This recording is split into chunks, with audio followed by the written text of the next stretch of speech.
Esselamu aleykum və rəhmətullahi və barakatuhu. Yəni, qardaşlar, düzün desəm, yəni bilmirdim ki, yəni mühit bu cür olacaq. Həm də ki, müəyyən bir mövzu ilə gəlməmişəm. Amma qardaş bir sual verdi ki, yəni Allah Azza və Cəllədən qeyrisinə ibadət olunan yerlərdə Allaha ibadət etmək olar ya olmaz. Yəni, məsələn, bir yerdir, o yerdə Allahdan qeyrisinə ibadət olunur və ya Allahdan qeyrisinə ibadət olunan nəysə var. O ola bilsin, nəsə bir əşya olar, məsələn, ələm olar və ya ola bilsin, o bir qəbir olar və ya ola bilsin, o bir büt olar.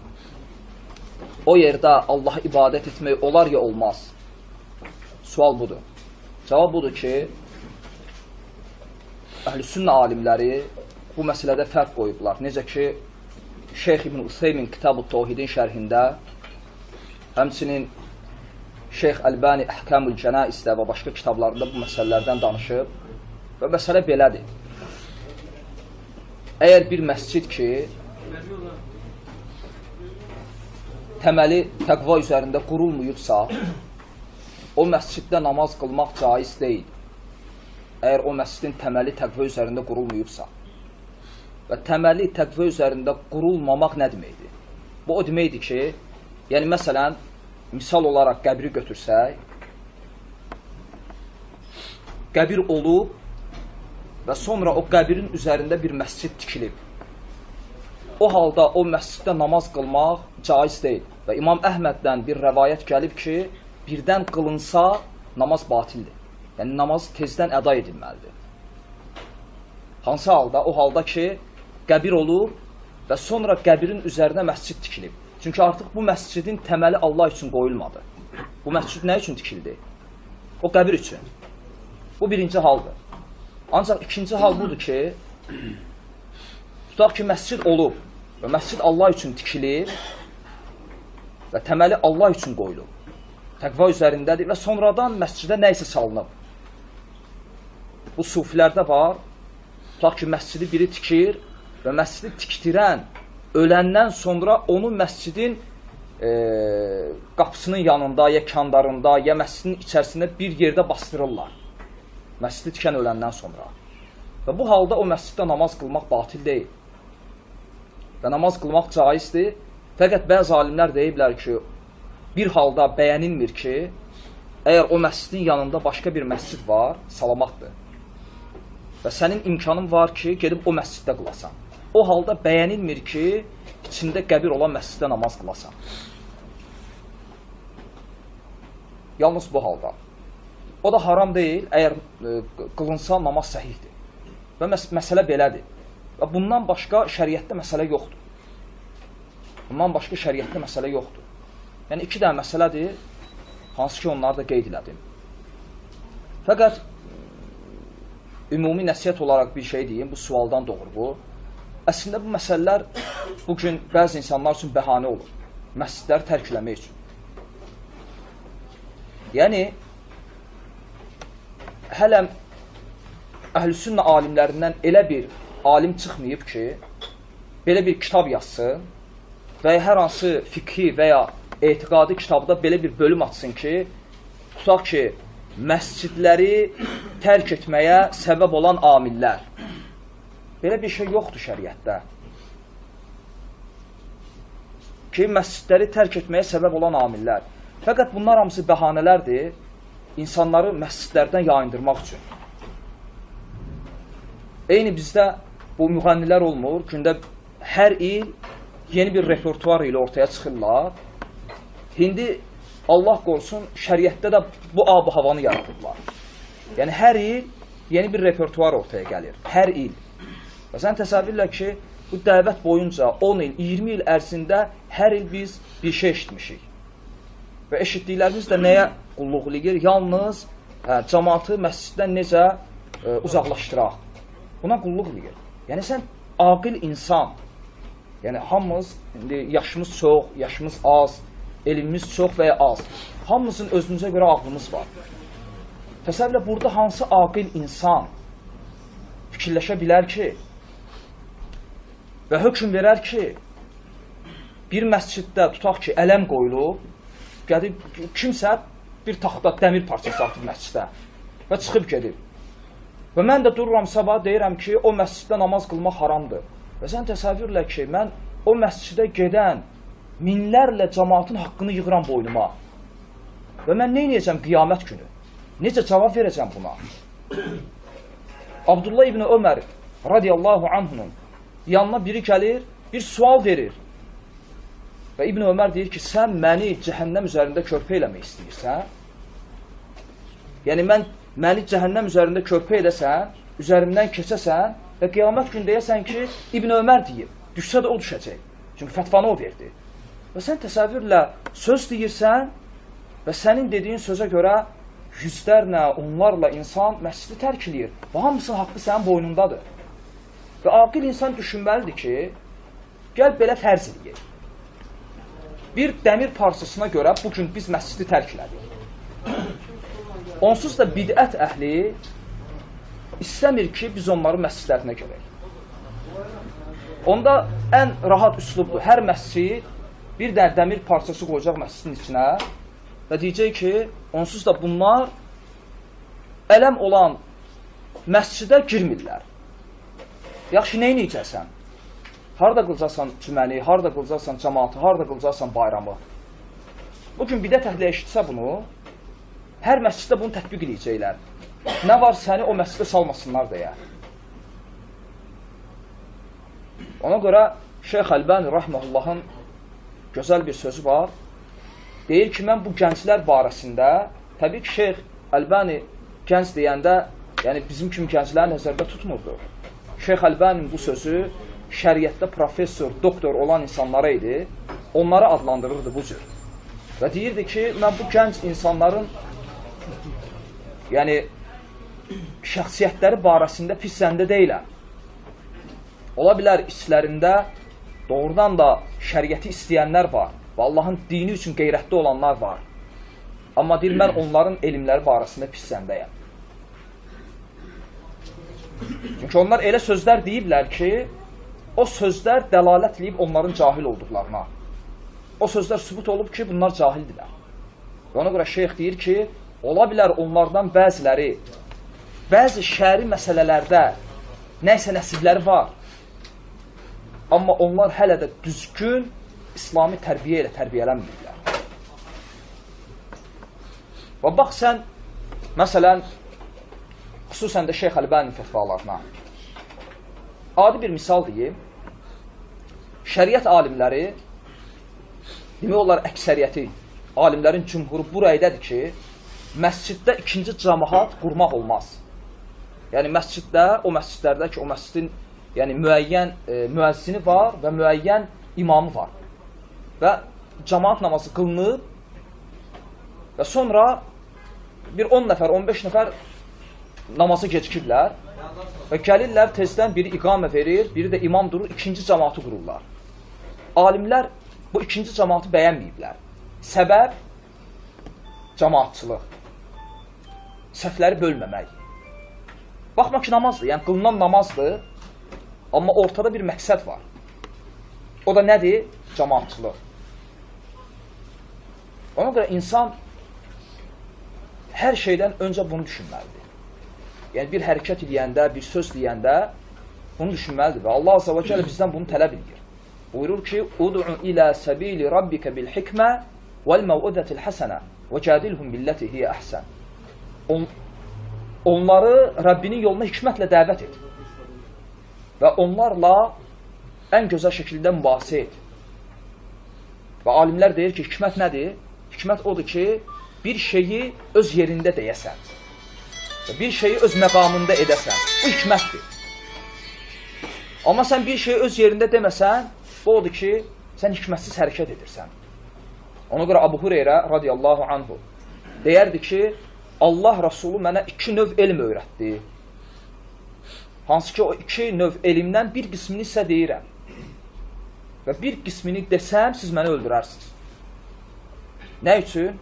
Çünki siz buna hazır deyilsiniz. və bu cür hikmətlə hərəkət edirdilər. Və sahabələr də belə idi, tabiinlər də və onlara tabi olan hidayət rəhbəri olan imamlar da. Ona görə bugün hər bir sələfi, çünki dəvət, yəni mənim, sənin, atanın mülkü deyil axı. Mən necə istədim, eləcə də o mülkünə rəftar edeyim.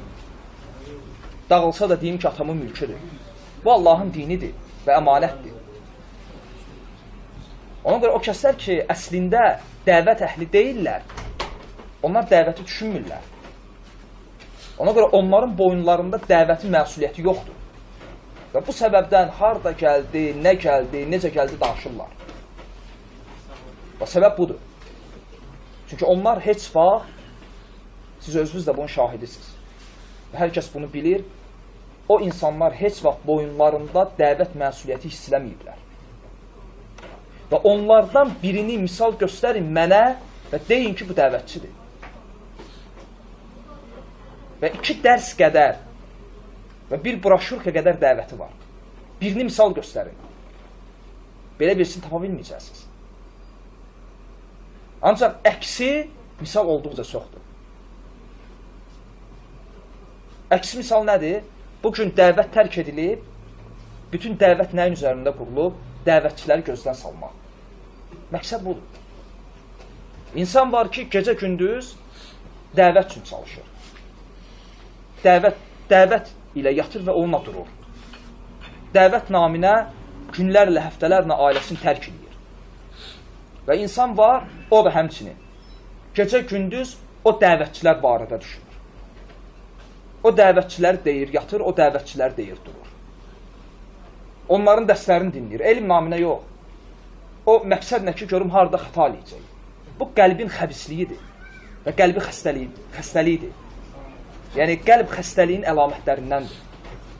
Çünki Peyğəmbər sallallahu aleyhi və səlləm buyurur ki, bədəndə bir ət parçası var, o islah olsa, bütün bədən islah olacaq. Və o ifsad olsa, bütün bədən ifsad olacaq. İstər dil və istər əzalar. Hamısı bağlıdır qəlbə.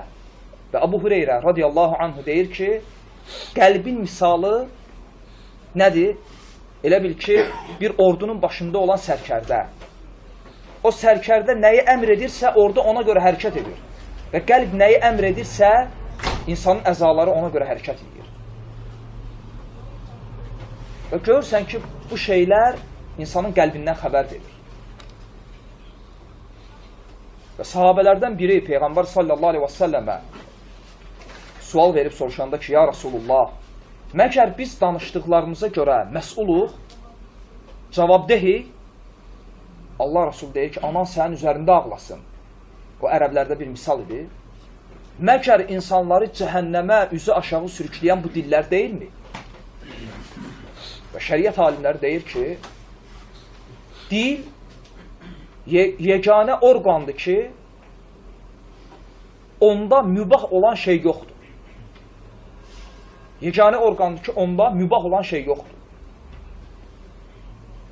Ya haramdır, ya da ki, halal. Ya sənin əleyhinə, ya da sənin leyhinədir. Yəni, biz şəriətdən bilirik ki, var haram olan əməllər, hansı ki, onu sən işləsən, sənə günah gəlir. Var vacib olan əməllər, hansı ki, onu işləsən, sənə savab gəlir. Tərk eləsən, günah gəlir. Və bir də var mübah olan əməllər, hansı ki, sən onu tərk eləməklə və ya işləməklə nə savab, nə də günah qazanmırsan. Və şəriət alimləri deyir ki, dildə mübah heç bir şey yoxdur. Dilindən nə çıxdısa, o ya sənin leyhinədir, ya da sənin əleyhinədir. Və bu səbəbdən Peyğəmbər sallallahu aleyhi və səlləm buyurur, mən yu'min billahi vəl yevmil əxir fəlyəqul xayran əv liyəsmut. Kim Allaha və axirət gününə iman edirsə, ya xeyir danışsın, ya da sussun. Yəni, başqa şey yoxdur. Hətta o feil ki var, əv liyəsmut, əv liyəskut deməli, əv liyəsmut. Təmiz mənası budur. Ya xeyir danışsın, ya da lal olsun. Samətə feili o feildir ki, yəni insan anadan gəlmə danışa bilmir. Və Allah Resulü bu feili işlədir. Yəni Allaha və axirət gününə iman edirsənsə, ya xeyir danışmalısan, ya da susmalısan. Və o zaman ki, bir sahabə Peyğəmbər sallallahu aleyhi və səlləmdən cənnət üçün zəmanət istədi və Allah Rasulullah iki şey üçün ondan zəmanət istədi. Dedi, iki ayağının arasında olana, övrətinə və iki dodağın arasında olana, dilinə zəmanət ver, cənnəti sənə zəmanət verir. Və Allah Azze və Cəllə Qur'anda buyurur, bilgin olmayan bir şeyin ardınca düşmə. İnnə səmə vəl-basara vəl-fuadə kullu ulaikə kana anhu məs'ulə. Həqiqətən göz, qulaq və qəlb, bütün bunların hamısı məsuldur. Hamısı cavab verəcək qiyamət günü. Ona görə insan dilini qorumalıdır. Allah Azze və Cəllə həm kitabında, həm Peyğəmbər sallallahu aleyhi və səlləm sünnətində bizə zənni qadağan deyir. Və ayədə Hucurat surəsində buyurur ki, zəndən çəkinin. Və zənni qadağan edəndən sonra Allah Azze və Cəllə buyurur ki, وَلَا تَجَسَّسُوا və cəsusluq etməyin. İnsanları güdməyin. Və cəsusluğu qadağan edəndən sonra deyir ki, وَلَا يَغْتَبْ بَعْضُكُمْ بَعْضًا və bir-birlərinizin qeybətini də etməyin. Və fikir ver bu sıralamaya. Allah Azze və Cəllənin birinci qadağan etdiyi nə idi? Zən. Və sonra cəsusluq və sonra da qeybət. Və bu dəlildir ki, asilik özü ilə nə gətirir? Başqa bir asilik. Çünki qeybətin əsli nədir? Zən. Hər şey birinci zənn ilə başlayır. Hər şeyin əsli bu qeybətdə zəndir. Kimdənsə nəsə eşidirsən, nəsə görürsən, nəsə çatdırırlar sənə və səndə başlayır pis zənn. Əgər sən bu pis zənnin qabağına almasan, necə ki sələflərdən biri deyir, biz qardaşlarımızın birindən bir eyb görsəydik və ya ondan bizə bir eyb xəbər gəlsəydi, biz onun barəsində üzrlər axtarardıq. Və bəzən tapmazdıq və deyərdik ki, ola bilsin Allah qatında onun bizə bəlli olmayan bir üzr var. Yəni, yenə də təqsiri özümüzdə görərdik və bu sələfin əxlaqı idi. Hansı ki, bugün özünü sələfə nisbət edən kəslərin əksəriyyəti bu əxlaqdan yoxsuldular. Və zən bunun qabağını almayanda gətirir, çıxarır nəyə? Casusluğa. Çünki zən əhli həmişə istəyər ki, zəndə olduğu məsələni neynəsin? Yəqinləşdirsin. Yəqinləşdirmək üçün də bir dənə qapı var. O da casusluq. Və başlayır güdməyə. Bu neyniyir? Bu nə danışır? Və casusluqdan sonra nə gəlir? Qeybət. Və fikir ver, asilik özü ilə asiliyi gətirir. Qeybət də Allah Azze və Cəllə bunu nəyə bənzədir?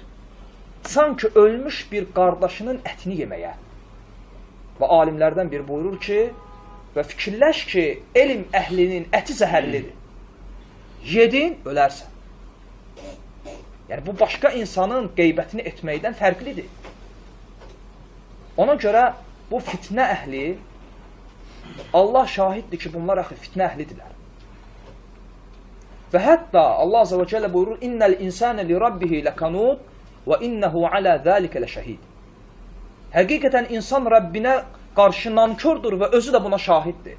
Və bəzən onların özləri də özlərinin fitnə əhli olduqlarına şahiddirlər. Və dilləri ilə bunu deməsələr də qəlbləri ilə bunu bilirlər. Bunu hardan bilirik? O zaman ki, vaxt gəlir onlardan kimsə tövbə edir, oturub onunla söhbət edəndə o özü etiraf eləyir. Deyir ki, vaxtı ilə bizim dilimiz danışanda qəlbimiz dilimizi inkar edirdi. Və biz bilirdik ki, biz fitnə əhliyik. Yəni, insan özü öz etdiyinə şahiddir. Və baxın, bugün məsələn, Allah həmd olsun, Rəbbimiz bizi burada cəm edir. Bir toplumur. Və bizim kimi bu cür toplumlar hər rayonda, hər kənddə var. Hətta bəzən elə kəndlərə gedirik ki, dəvət üçün, adam zənn edir ki, uzaq başı o kənddə 5 nəfər olacaq. Və gedirik. Və görürsən ki, qabağımıza 100 nəfər çıxır. Adam təəccüblənir. Və adamı təəccüb bürüyür ki, dəvət bura necə gəlib çatıb, necə yayılıb bu insanlar. Və hər yanda belədir. Və sual veririk. Bu, yəni bugün Azərbaycanda yüz minlərlə sələfi qardaşlar, hətta elə ailələrə bu dəvət girib, insan eşidəndə və görəndə təəccüblənir. Nəyin nəticəsindədir? Məscidləri tərk etmək üzərində qurulan dəvəti,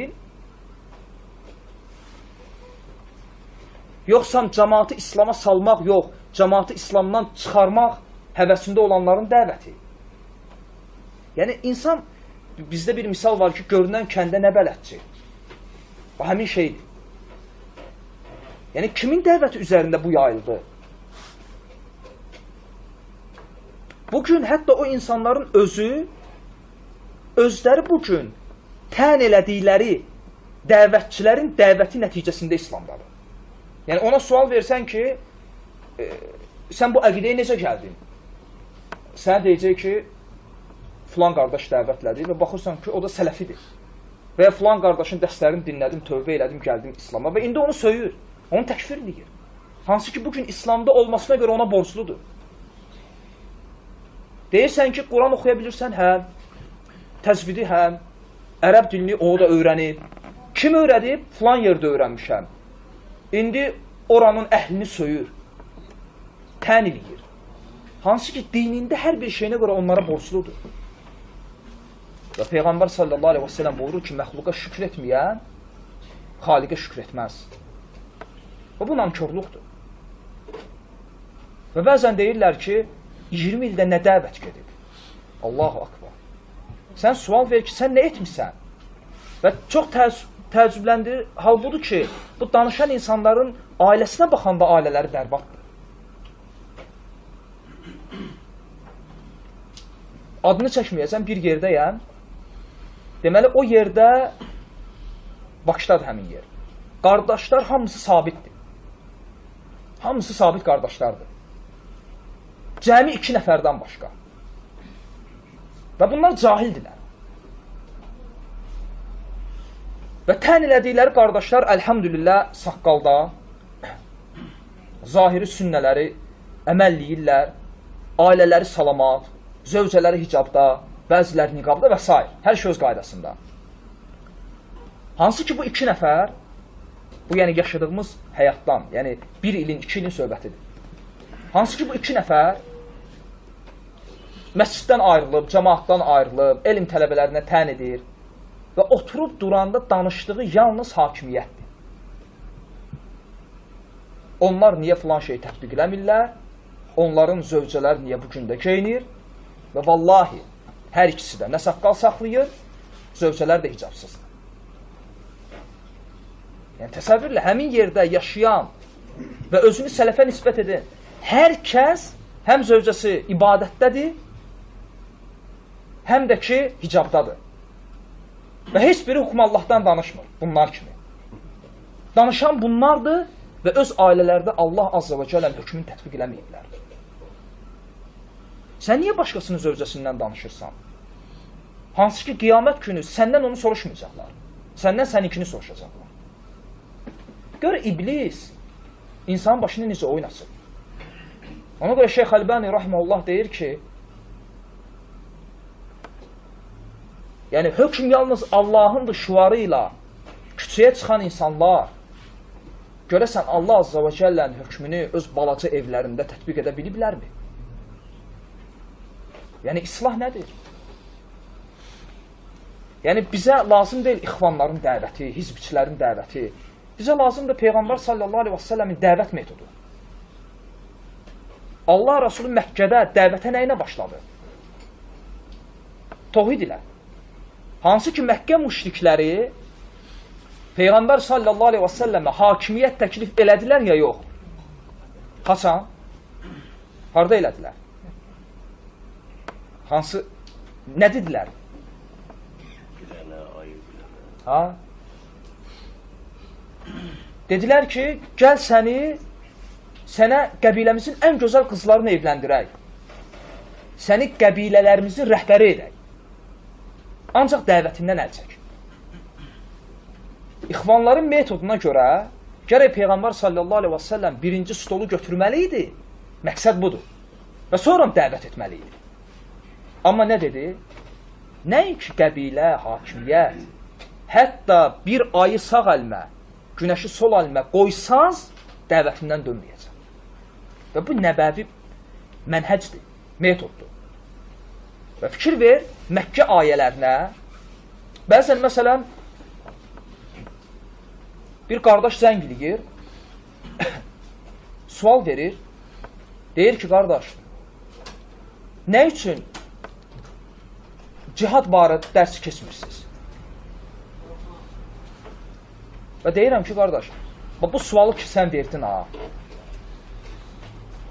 Məqsəd nədir? Fayda nədir? Cihad şəri əhkamlardandır. Və Allah qatında ən əfsəl əməllərdəndir. Və Peyğəmbər sallallahu aleyhi və səlləm buyurur ki, kim şəhidliyə arzu eləməsə, yəni onda münafiqlikdən bir pay var. Hətta Xalid ibn Valid radiyallahu anhu öləndə ağlayırdı, can üstündə olanda ağlayırdı. Və soruşurlar səbəbini, deyir ki, o meydandan bu meydana şəhidlik arzusu ilə atılan Xalid indi deyir, arvadlar kimi öz yatağında can verir. Ağlayırdı ki, Allah azza və cəllə ona nə üçün şəhidliyi nəsib etmədi. Biz bundan danışmırıq. Əslində cihad çox ali bir ibadətdir. Ancaq təəssüflər ki, bəziləri bu cür əzəmətli ibadəti endiriblər nəyə? Çayxana söhbətlərinə. Çayxana söhbətləri səviyyəsinə indiriblər. Və müsibət ondadır ki, oturulur, bir 10 nəfər bu cür qlobal mövzulardan söhbət gedir. Hərə bir fətva verir. Cihad barəsində, darul küfür, darul İslam barəsində. Və növbə gəlir namaza, dururlar, namaz qılırlar. Namazda birdən imam bir xəta elədi, arkadaşlar da düzəldə bilmir. Namazdan sonra deyir ki, zəng ilə filan tələbədən soruş gör, neyini yeyir. Və salamsız zəng ilir, təbii ki, zəng ilir, necəsən? Hə, filan kəsdir, hə. Belə elədiyi namazda neynəməliyim? Yəni, subhanallah, bu insan namazın əhkamlarını bilmir. Yəni, namazın əhkamlarından bu insan cahildir. Yaxşı, tən eləyirsən ona. Məsələn, misal deyək, tutar ki, cihad kimi və bu cür mövzularda elm götürmürsənsə onlardan, bu yaxşı, namaz məsələsində niyə elm götürürsən? Və bir dəfə dərslərinin birində Şeyx Əlbəniyə bu sualı verirlər ki, Şeyx, bəzilər deyir ki, siz cihadda olmamısınız. Yəni, söhbət orada Şeyx Əlbənidən gedmir. Şeyx Əlbəni, Şeyx İbn Bəz deyir, siz cihadda olmamısınız və təbii ki, cihadın əhkamlarını da bilmirsiniz. Və cihad barədə kim danışa bilər? O kəs ki, cihadda olur. Şeyx Əlbəni deyir, düz deyirlər. Ola bilsin, Əlbəni və İbn Bəz cihadda olmuyor. Amma deyir, onların yanaşması ilə yanaşsaq, üzr istəyirəm, onda gərək heyz məsələsində də, nifas məsələsində də yalnız qadınlar danışsın. Yəni, aqil belə söz deməz. Çünki onda kişi də yazanda desin ki, məndə baş vermir bu. Yazmasın onda fikrində bunu. Yəni, ona görə baxsan Məkkə ayələrinə, cihad barəsində bir dənə ayə tapa bilməzsən. Bütün ayələr nədən danışır? Allah azə və kələ buyurur ki, fikir ver Məkkədə nazil olan ayələrə. Rəbbinin yoluna hikmətlə dəvətlə. Və nazil olan ayəyə bax. وَاسْتَعِينُ بِالصَّبْرِ وَالصَّلَى Allahdan səbir və namazla yardım dilə. Nazil olan ayələrə bax. Onların bütlərini söymə. Onlar da cahilliklərindən Allahı söyərlər. Hətta bütləri söyməyi belə qadağan edir. Allah azə və kəllə. Bu Məkkədə nazil olan ayələrdir. Ancaq Mədinədə nazil olan ayələrə bax, təmiz fərqlidir. Və bugün müsəlmanların vəziyyəti, sual verirəm, Allah Rasulunun zamanındakı dövrə nisbətdə Məkkə dövrüdür, yoxsa Mədinə dövrü? Ən azından şəri əhkamların tətbiqini götürsək, Məkkə dövrüdür. Çünki Məkkədə şəri əhkamlar tətbiq edilmirdi. Mədinədə tətbiq edilmirdi. O zaman şəriət dövləti quruldu. Ona görə islah babındadır. Peyğəmbər sallallahu aleyhi və səlləm dəvətinə necə başlayıbsa, o cürdə dəvətə başlamaq. Adi misalı gətirmək olar da İmam Əhmədi. İmam Əhməd radiyallahu anhu öz tələbələrinə qadağan edərdi hər kəsin yanında və hər məclisdə o hədisləri danışmağı ki, o hədislərin zahirində sultana, rəhbərə qarşı xuruc etməyə, qiyam etməyə icazə verən ibarələr var.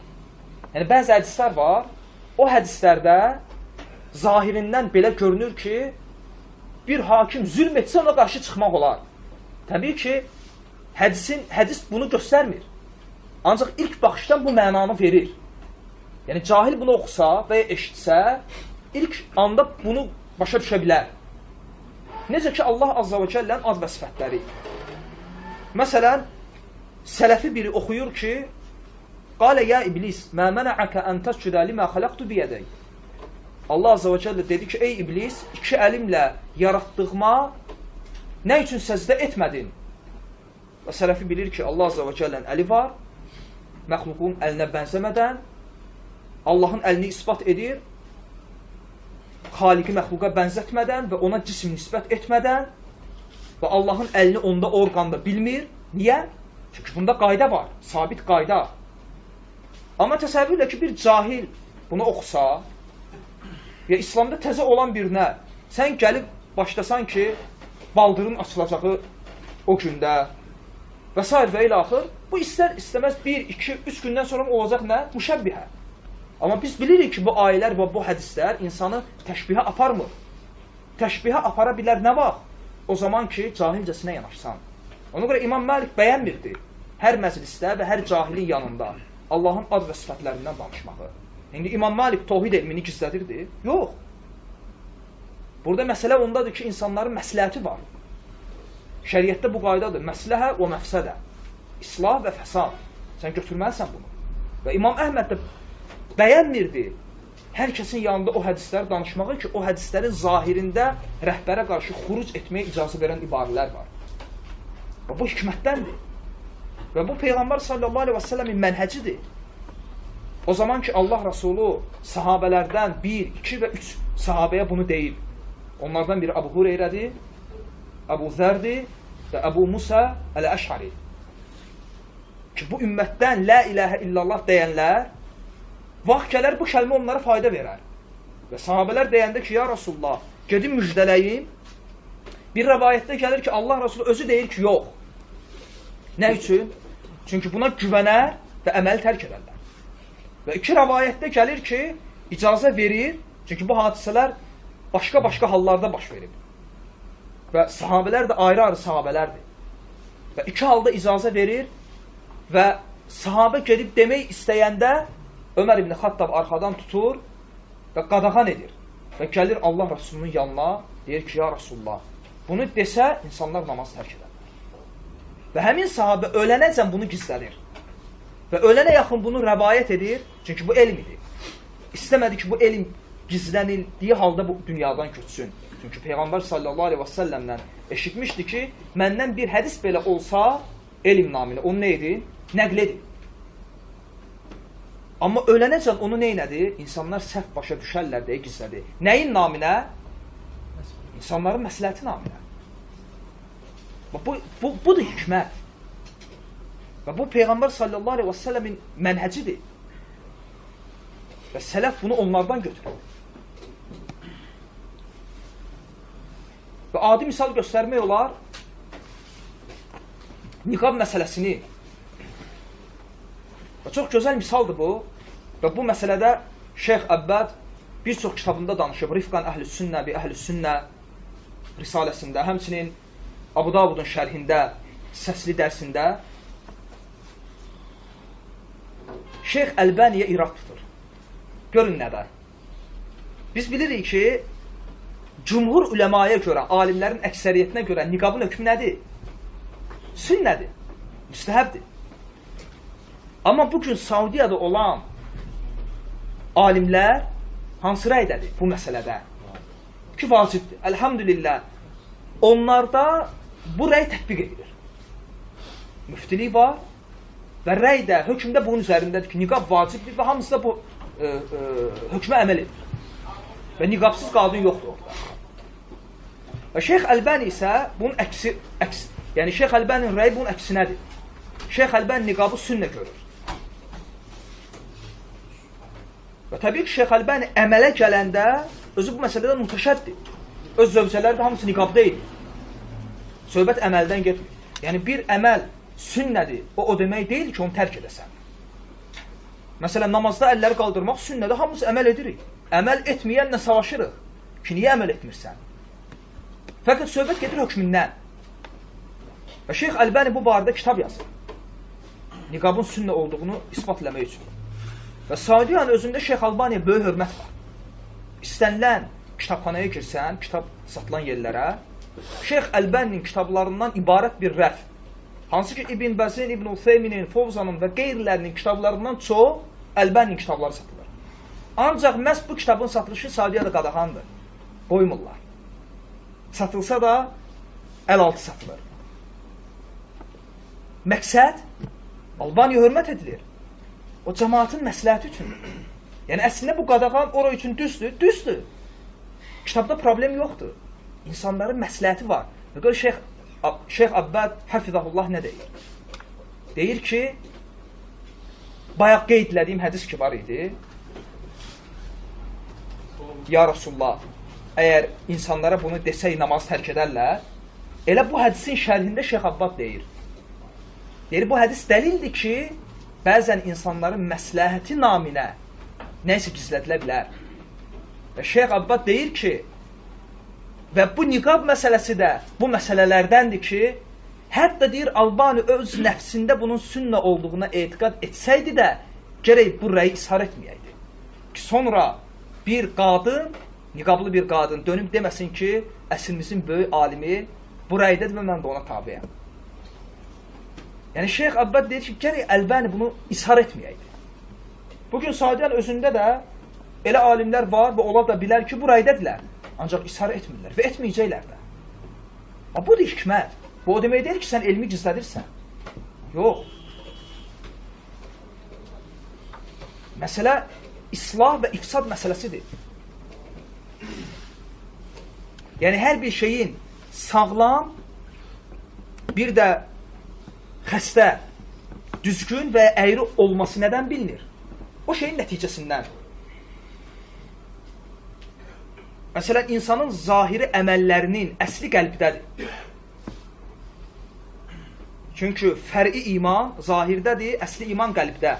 Və bayaq qeyd elədiyim kimi, qəlb sağlam olsa, o zahirdə görünür. Qəlbdə ixlas olsa, təqva olsa, o zahirdə görünür. İnsan dinini qoruyur, insan öz həddini bilir, insan islah üçün və dəvət üçün çalışır. İfsad və fitnə üçün yox. Hər şey nədən bilinir? Nəticəsindən. İndi mən sual verirəm. Bu fitnə əhlinin tən elədikləri dəvət ki var, hansı ki onlar bu dəvətə tən edirlər. İstər bu ölkədə və istər başqa ölkələrdə bu dəvətin nəticəsinə baxın. 100 ilə yaxın, bəlkə də ondan da artıq, Sovet ondan da qabaq çar, belə bir hakimiyyətin hökmü altında yaşayan insanlardır. Bütün təfəkkürlər dəyişib. 20 ildir, lap belə sağlamından götürsən, 10-15 ildir dəvət gedir. Bu dəvətin nəticəsində bugün Azərbaycanda 10 minlərlə, 100 minlərlə qardaş var. Sələfi etiqadda olan. Bax, bu, həmin o insanların tən elədikləri dəvətin nəticəsidir. İndi gəl əksinə baxaq. Bu fitnə əhli hara düşübsə, harada islah eləyiblər. Dünyada bir dənə misal göstərin mənə. Bir dənə misal göstərin, onların olduğu yerdə islah olsun. Bir dənə misal, başqa heç nə istəmirik. Yəni, bu kifayətdir. Əksi nə qədər istəyirsən. Lazım deyil, ölkələr ad verək. Hər kəs bilir. Hara düşülübsə, orada ifsad olur. Özbəkistan niyə görə xarabalığa döndü? Nə üçün orada sələfləri qabaqlarına qatıb qırdılar, qırmayanları da türməyə basıb məhv elədilər? Hamısı bu fitnələrin nəticəsində idi. İndi nə gündədirlər? Görürsən, bir insanın səhv addımı səbəb oldu ki, o cür dəvət darmadağın oldu. Ona görə Allah Azza və Cəllə Quran-ı Kərimdə buyurur ki, qorxun o fitnədən, hansı ki, o fitnə sizdən yalnız zalim olanlara toxunmayacaq. Yəni, çəkinin o fitnədən ki, elə zənn eləməyin ki, o fitnə gələcək və bizdən yalnız zalim olanlara toxunacaq. Yox. Ona görə sələflər fitnəni nəyə bənzədir? Bir selə. Sel gələndə, baxmır, yaxşı evdir, pis evdir, yub hamısını aparır. O fitnənin badına yaxşılar da gedir. Ona görə insan maksimum şəkildə, yəni özünü fitnədən və fitnə əhlindən qorumalıdır. Yəni səhvləri bölməli deyil, səhvləri birləşdirməlidir. Və bu qısa nəsiyyət idi və doğrusunu Allah bilir. Qardaşlarda bir görsənlər, kitabı yoxdurlar, deyirlər ki, Oğuzhanın kitabıdır. Deyirəm, kimi tərcüm edir? Nə fərqi var? Deyirəm, elm tələbələr bəs insan deyir ki, məsləhətdə şey. Deyir, yox, elm tələbəsi bizə dəvət edir. Oğuzhan da deyir, kimi tərcüm edirlər? Ümumiyyətlə, axı, məsələ ondadır ki, bayaqları Şeyx Əlbəninin sözünə dönür. Deyir ki, bu insanlar, təbii ki, Şeyx Əlbəni misal gətirəndə yenə də təkrarlayıram. O gənclər deyəndə nəzərdə tutur, yəni şəriətdə professor, doktor olanları, bizim kimi cahilləri yox. Və deyir, bu gənclər, ola bilər deyir, şəriətin bəzi sahələrində, bəzi elmlərdə nə isə nəsibləri var. Ancaq onların hələm də düzgün İslam tərbiyəsindən nəsibləri yoxdur. Onlar hələm də düzgün İslam tərbiyəsi ilə tərbiyələnə bilməyiblər. Və təbii ki, bu söz onların cahilliyinin misalıdır, cahilliyini göstərir. Elə həmin o Şeyx Fovzana sual verilir ki, Şeyx və qeyrilərinə, yəni əqidə kitablardan öyrənilə bilər, yəni bir insan iddia etsə ki, yəni müsibət ondadır ki, bu öyrənilən də tərcümədir. Biz bundan danışmırıq. Biz bundan danışırıq ki, insan ərəb dilində bilir. Ola bilsin, usul qaydalarından da xəbəri var. Və girir kitablara və əqidəni kitablardan əxs edir, götürür. Şeyx deyir ki, fitnənin başı elə onlar.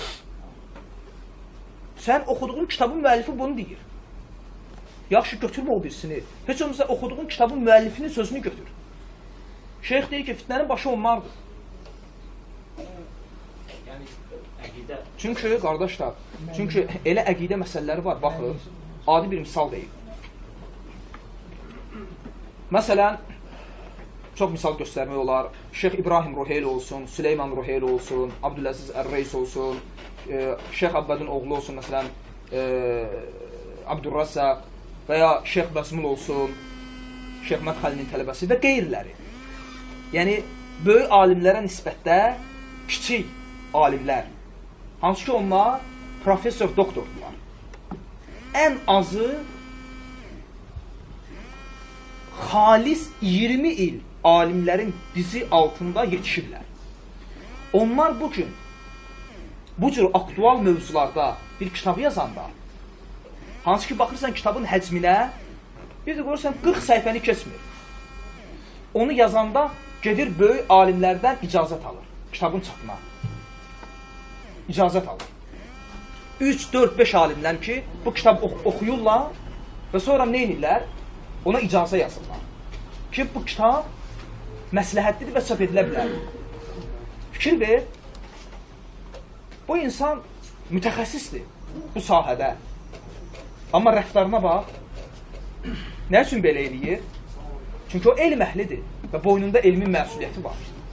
Demək istədiyim budur ki, gör bu cür insanlar danışanda ehtiyatla danışırlar, yazanda ehtiyatla yazırlar. Gör başqaları necə? Və bu dəlildir ki, qardaşlar, yəni o insanlar düzgün elmi tərbiyə almayıblar. Ona görə alimlər kitablar yazırlar. Ədəb-u talib-il ilim, bir də ədəb-u tələb-il ilim. Yəni bir var, iki növdür. Bir var elm tələbəsinin ədəbləri, bir də var elm tələbinin ədəbləri. Hər ikisi də bir-birini tamamlayır. Yəni biri elmi metoddur, biri əxlaqi. Bir var elm tələbəsinin özünə xas əxlaq, yəni ədəbi var.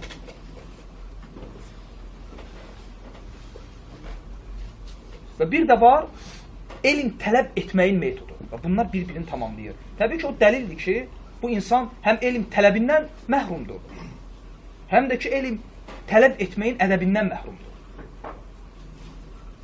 Və bəzən onlardan birini hər hansı bir şeyxlə yəni zəngləşib danışıq səsini dinləyirsən, hər hansı bir şeyxə zəng eləyir və səsini zapsiləyir və danışanda dinləyirsən və şeyxlə danışanda danışığından hiss eləyirsən ki, bu insanın hələm danışıq ədəbi yoxdur. Və böyük, hansı ki Saudiyada onun dərsində ona sual verəndə səslə sual verilmir. Heç kimin ixtiyarı yoxdur ki, əlini qaldırsın, sual versin.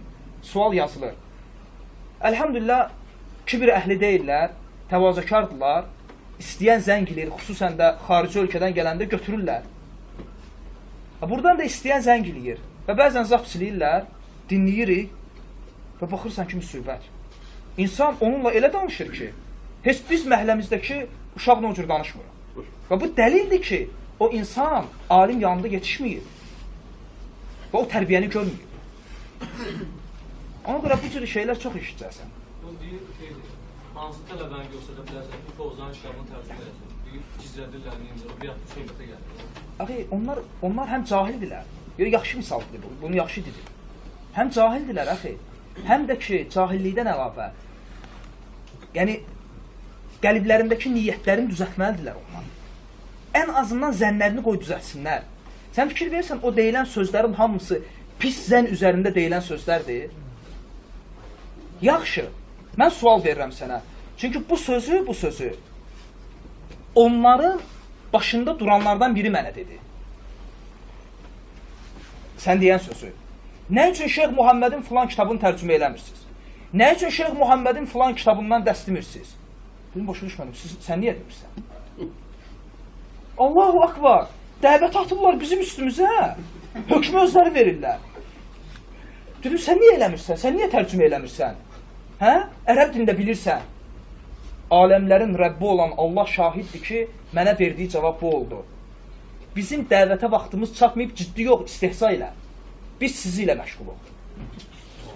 Çalışmaqla məşğul. Aləmlərin Rəbbi olan Allah şahiddir buna. Tamamlamamışım əxi. Bu fikrini tamamlayayım. Yəni, demək istədim nədir, əxi?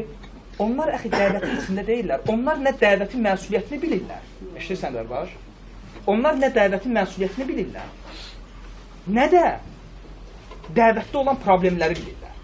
Yəni, məsələn, adi bir misal deyil. Qardaşlardan biri, onlar harada, və sən gör ki, o sözlər hamısı zənn üzərindədir. Hamısı. Adi bir misal deyil.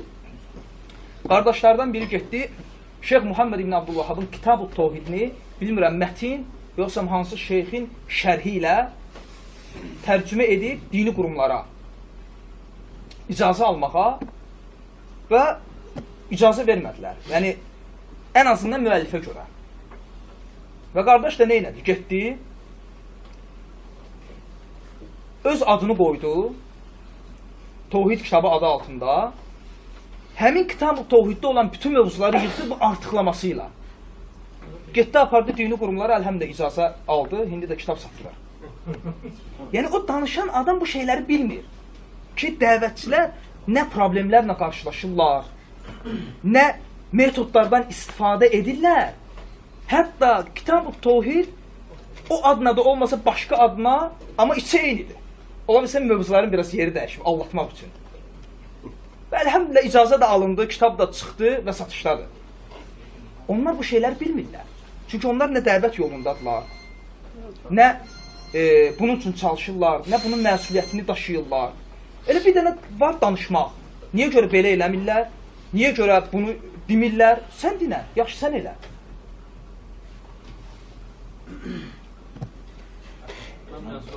Sual birbaş əvvələ qaydasıdır. Qəbələdə yəni bu qardaşlar var, bu sualın cavabına nə qədər ehtiyac var. O qəbul olub orada, bilməm ya niyyəti ya niyyətsiz. Üstündə sentrdə meçid tutublar. İndi bilməm, o sualı inşallah aydın cavab verərsiniz. Orada qılınan namaz səhihdir, ya orada namaz qılmaq olarmı? Yəni, məsciddən qabaq qəbir var idi. Var idi, yanında da bir ağac var idi. Yəni, onda məscid yox idi. Yox idi. Sonradan məscidi sırf o qəbirin və ağacın üstünə tikiblər. Elə bir ki, qiblə... Yox, qiblə zad yox. Məscidi sırf o qəbirin üzərində mi tikiblər? Məscidlə qəbirin arası 2 metrədir, amma zaborun içində. Qəbir birbaşa məscidin həyatında. Dəstəmazxana məscidin arasındadır. Bu məsələ bilmirəm, başa düşdüm mən. Bu məsələ bilmirəm. Yəni bu söhbətlər ət mövzusundan qalxıqda əsasılan söhbət. Yəni buna da bir aydınlığa gətirir. Yəni cahildən ət alıb yemək olar, yəni onu soruşuruz. Axı, məsələ, bax, danışanda danışılır ki, məsələn, deyir ki, bu mövzu önəmli mövzudur. Yaxşı, razılaşdı. Sən deyən şeyə bir cavab verəcəm, fəqət bir qabaqcadan bir şey qeyd edirəm. Olar bu mövzu. Heç kim demir ki, sən bu mövzudan danışma. Bir mövzudan danışmaq başqa şeydir. Danışdığın mövzunu dəvətin əsası eləmək başqa şeydir. Və hələ mən niyyətlərdən danışmıram. Niyyətlər aydın. Yəni bunu o özü də bilir. Nə üçün bunu edir, o özü də bilir. Yaxşı, həmin insan nə üçün tutaq ki, bir ay ərzində yığıldılar, bir ay ərzində bir 20 dəfə məclis qurdular. Hər 20-sində də bu mövzulardır. Nə üçün bir dəfə valideyn hüquqlarından və qonşu haqlarından danışılmadı? Desən ki, bu vacibdir, məgər bu vacib deyil? Məsələ bundadır. Yəni, mövzudan danışmaq başqa şeydir. Danışılan mövzunu dəvətin əsası eləmək başqa şeydir. Bəzən də danış bu məsələlərdən. İmam Zəhəbi rahiməhullah kitabı var, qonşu haqları. Qonşu haqlarına dair müstəqil kitabı var.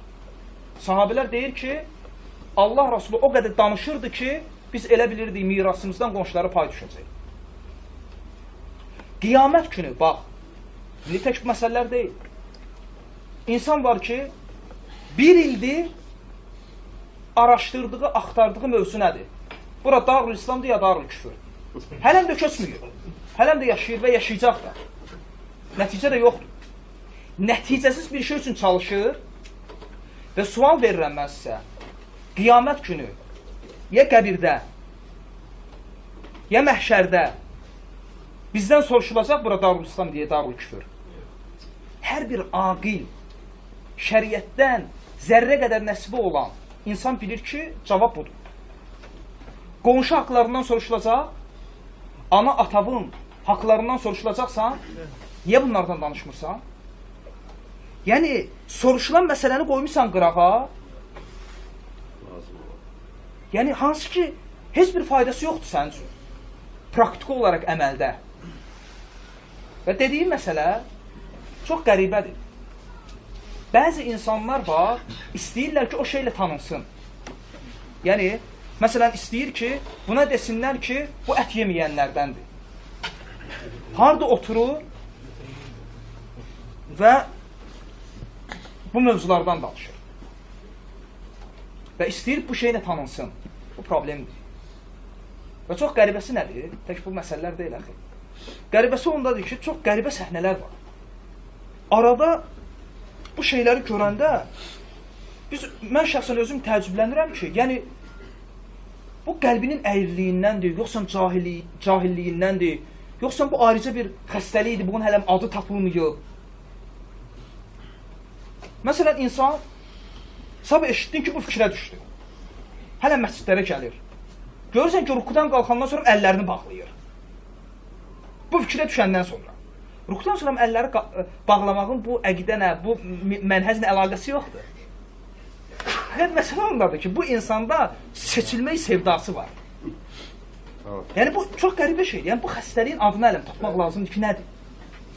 Bu insan bu gün düşür bu fikrə və başlayır əllərini bağlamağa, rukudan sonra qalxanda və istəyir seçilsin. Bu xəstəlikdir.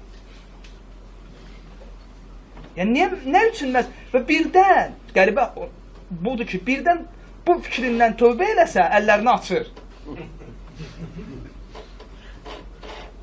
Onların dəvətidir. Bu qəribə bir haldır. Və buna uyğun bir misal, bir qardaş ayrı bir mövzuda biri ilə söhbət edir, təmiz ayrı bir mövzudur. Amma şəhəri bir mövzudur, biraz da mövzudan fitnənin iyi gəlirdi. Qardaş deyir, söhbət edən anda birdən bu coşdu, qayıtdı, dedi ki, mən rukudan sonra əllərini bağlayanları bidətçi görürəm. Qardaş dedi, biz namazdan danışmırıq, mövzu təmiz başqa bir mövzudur. Qardaşın adından kimsə gedib nəsə nəmmamlıq eləyib çatdırıb, başqa bir mövzudur. Bu barədə söhbət gedir. Birdən olmayan yerdə dur dinən ki, mən rukudan sonra əllərini bağlayanlar, əllərini açanları, yəni əllərini bağlamayanları bidətçi görürəm. Qardaşlar, özüm çaşıb qaldım ki, mən buna nə cavab verim? Bu xəstəlikdir, əxi. Yəni, məsələ o məsələ deyil. Yəni, məsələ o məsələ olsaydı ki, bu insan tutaq ki, bir rəy götürür, bu rəylə gedir. Məsələ bu deyil, axı. Allah Azze və Cəllə Quran-ı Kərimdə buyurur, Peyğəmbər sallallahu aleyhi və səlləmin risalətindən danışanda ki, Allah Rasulunu və bu dini nə üçün göndərdi? İnsanları zülmətlərdən nura çıxarmaq üçün. Və ayədə gəlir ki, liyuxricən-nəs minəz-zulümati ilən-nur. İnsanları zülmətlərdən nura çıxarsın deyə. Və təfsirçilər deyir ki, bu ayə dəlildir ki, haqq birdir və batıl çox. Çünki Allah Azze və Cəllə nuru bir dedi, zülmətləri çox. Demədi ki, zülmətdən nurlara, dedi zülmətlərdən nura. Və bu gün sən bax, bu gün rafizilər, bu gün bizim dəvətə qarşıdırlar, sələfi dəvətin qabağında durublar, sufilər, nurçular, tutaq ki, Qur'anilər və başqa zibillər. Həmçində bu fitnə əhli. İndiyə necə eşitmisənmi ki, bir rafisi bir nurçuya təyin eləsin. Əksinə deyir ki, sufi mənim sünni qardaşımdır. Düzdürmü? İndiyə necə görmüsənmi ki, o fitnə əhli bir rafisiyə təyin eləsin. Nə mənada təyin? Yəni ki, dəvət nöqteyi nəzərindən nəysə dəvət aparsın, oturub görmüsən? Yəni onlardan biri ilə arasında problem görmüsən? Hamısının problemi bizi nədir? Zülmətlər çoxdur, nur haqq. Bir. Sən onlardan, o fitnə əhlindən birini görmüsənmi ki, indiyənəcən o bidət əhlindən biri barəsində danışsın? Və görməyəcəksən də. Görməyəcəksən. Gedir biri, tutaq ki, 2 il Suriyada dolanır, 3 il Misirdə, 5 il orada və gəlir. Gəlir və təbii ki, o ölkələrdə olmayan, burada olan qardaşlar, orada olanlara qarşı biraz sadəlövdür. Elə bilir ki, biri getdi ora, gəldi və salam. Amma gedib ora görsən əxsən, görsən ki, 50 nəfər varsa Azərbaycandan, 2 nəfər oxuyur və oxumur. Hamısı qilə və qal üzərindədir. İnterneti qoyurlar qabaqlarına, dedikodu ilə məşğuldular. Və 5 il oradadır, heç nə əldə etməyib, elm naminə. Və gəlir bura, fikir ver. Gəlir bura, 4 dənə, 5 dənə temadır. Cihad, Darül-İslam, Darül-Küfur və məlum, məruf olan bəzi məsələlər. 4-5 dənə tema. İndi onlardan birini və bu mövzular da aydındır. Məsələn, namaz bilməyən kafir deyə yox. Hansı ki, heç bir islahı yoxdur. İfsaddır. Şeyx İbn Useymin rahiməhullah özü namaz qılmayanı kafir görür. Fatava Məcmuada, yəni İbn Useyminin fatavasında 2-ci cild 225-ci məsələdir. Ya da 255-ci məsələ. Orada deyir ki, bir ölkədə yaşayan elm əhli namaz qılmayanı kafir görmürsə, orada namaz qılmayan təkfir edilmir. Özü namaz qılmayan kafir görür. 2-ci cild 225-255-ci məsələdir. Yəni Şeyx İbn Useymin, mən sual verirəm. Allah Azza və Cəlləni söymək, Qur'anı götürüb zibilliyə atmaq küfürdür, ittifaqla. İxtilaf yoxdur ki. Şeyx İbn Useymin deyə bilərdimi ki, bir ölkədə ki, Qur'anı zibilliyə atmağı küfür görmürlərsə, orada Qur'anı zibilliyə atan kafir sayılmır. Deyə bilərdi. Bəs namaz barədə niyə deyir? Baxma ki, özü namaz qılmayanı kafir görür. Çünki bu bilir ki, sələfdə ixtilafdır və bu ixtilafın ədəbidir. Və onlar bu ədəbdən yoxsundular. Çünki Rabbani tərbiyə görməyiblər. Və oxuyub gəlir, bayaqki məsələyə qayıdıram. 4-5 dənə temadır. Yəni, insan 4 il, 5 il yalnız 4-5 dənə mövzunun üzərində işləyir, gələndə başına 5-6 dənə adam yığmaq üçün. Bu səhnələr hamımız görürsə, xeyr. Yəni, bunları danışmaq, yəni hər kəs öz nəfsində bilir ki, nə haqdır, nə batil, nə əyridir, nə düz. Peyğəmbər sallallahu aleyhi və səlləm buyurur İbn Məcənin rəvayət elədiyi səhih bir hədisdə, kim elm tələb edər, cahillərlə mübahisə etmək, alimlərin yanında öyünmək və insanları öz başına toplamaq üçün o oddadır. O oddadır. Bunların məqsədləri budur. Və qaydadır, müxalif ol, məşhur olarsan. Bax, məsələn, mən bir tərəfli danışmıram. Lap başqa tərəfi götürək. Bugün sən get Saudiyaya, səndən söhbət gedmir. Yəni bir alim getsin Saudiyaya. Hansı ki, o alim namaz qılmayanı kafir görmür. Gedib orada bu rəyə dəvətləsə, orada fitnə qopar, yox qopmaz.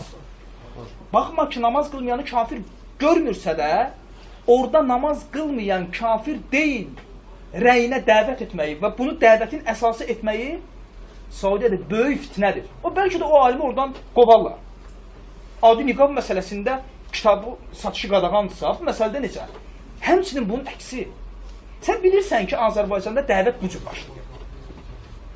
Yəni, bu 200-2'dir. Uşaq deyilik ki.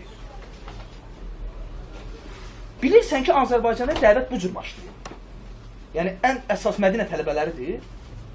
2 rəy var.